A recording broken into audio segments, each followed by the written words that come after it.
Hello, it's Tammy Pally, aka the Crafty Princess, and this video is a discussion about beading wire. Basically, I'm going to just tell you what the heck it is, because I know sometimes when people first start making jewelry, they hear about beading wire and they think, oh, wire, like here's some wire that I do put beads on this wire, but this is metal wire.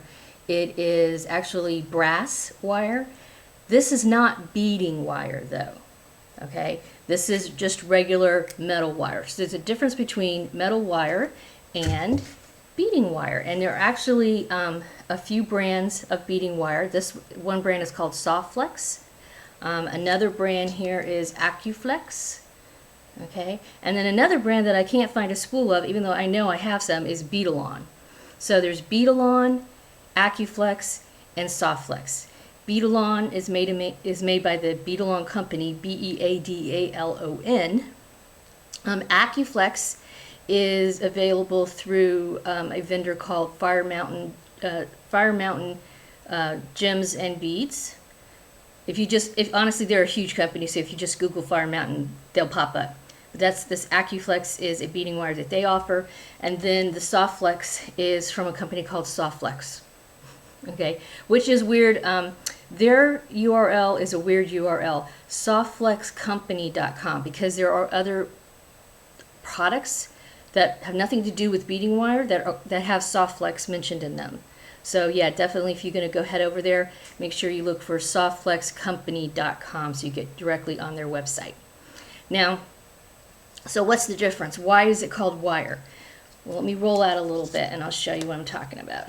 So here is beading wire, and you can see it's very flexible. Okay, this particular kind that I'm holding is it's called a 21 strand stainless steel nylon coated, diameter of 0.014 inches, and it's considered fine.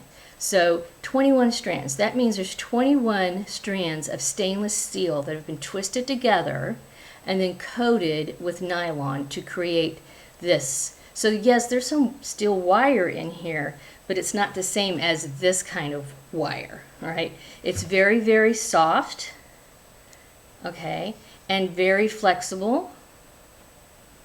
And it's used primarily for bead stringing because, granted, I know a lot of times, especially newbies, they want to use something like, from their tackle box, they'll pull out some monofilament, and that's how I first started. When I first started making jewelry, I had some stone bead chips that were actually, now I look back, the quality was kind of amazing. It's stuff you don't find nowadays for that price that I paid. But I had gone to a rock show and I bought these long strands of chip bead strands. I cut them up and then I restrung them on monofilament that I got from my husband's fishing tackle box. I even got the tools out of there because I was just totally new at this.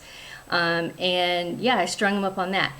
And you can do that. If you just want something that, you don't really care if it lasts a long time, monofilament is fine. Even just the stuff you get at Wally World, and you're just going to get something that you're going to string up and, play around with. That is okay to start.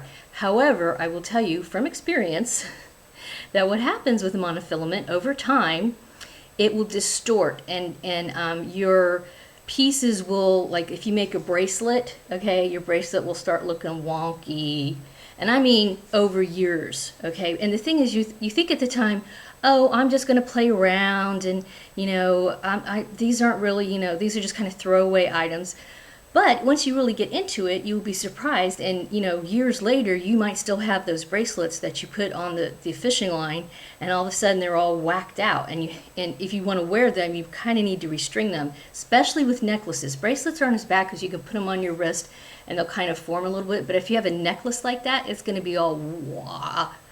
Okay, so that's why I just say, if you really want something of quality that you want to wear, that maybe you want to give to somebody, or maybe you even want to sell, you want to use beading wire. This is especially true if you're using heavy stones, crystals. Crystals will cut through the monofilament. Stones, like especially if you have chunky hematite, it'll cut through the monofilament over time. And that won't even be too long, honestly. I again, out of experience, when one of the first bracelets I made with hematite and goldstone, it was so pretty, and it just, she wore it, and I mean, she was gentle with it. I made it for somebody, and she was, she wasn't rough with it, but it just cut right through because that hematite, the way it was designed, it was in the center, and I had these teardrops, and it just kind of cut through that. So, so yeah, if you want something that's going to be quality, then you want something that's going to last, then you want to definitely use beading wire. Okay, now there are different diameters. This one is 49 strands, so it's thicker. It's a 0.09. And if you get on their websites, the various manufacturers' websites, they will tell you what sort of thickness of wire to use with what. The 0.04 is considered fine, and it's good for things like most anything really. Most Swarovski crystals would be fine on this. You go up to 0.09 when you have stuff that's quite heavy. Also, the diameter will make a difference in the beads you use, because if you use, for example, pearls usually have very small holes in them, and so the 0.019 almost will never fit through a pearl bead. The 0.014 will, and there's even, I believe, a 0.010, and that's even finer. That's super fine.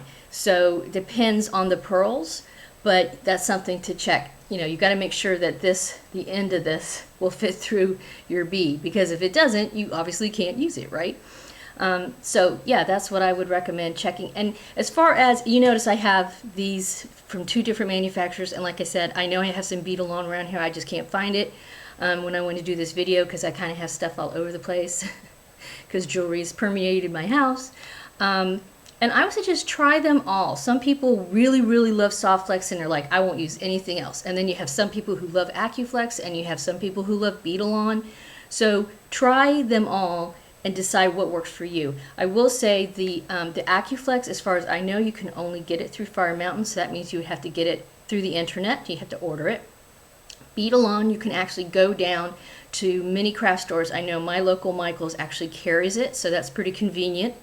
And then Softflex, same kind of thing. Some vendors have it, and you can get it directly from their website as well, but it's something that you normally, unless you go to a bead shop, and if you're lucky to have a bead shop, wonderful. But if you are in an area like where I'm at, I have no bead shop. There is no yarn shop. There are no specialty craft stores. There's just the big names craft stores, and there's really, for me, only one, Michael's. And Michael's carries Beadalon. So if I were a newbie, I would go down to Michael's and try the Beadalon first.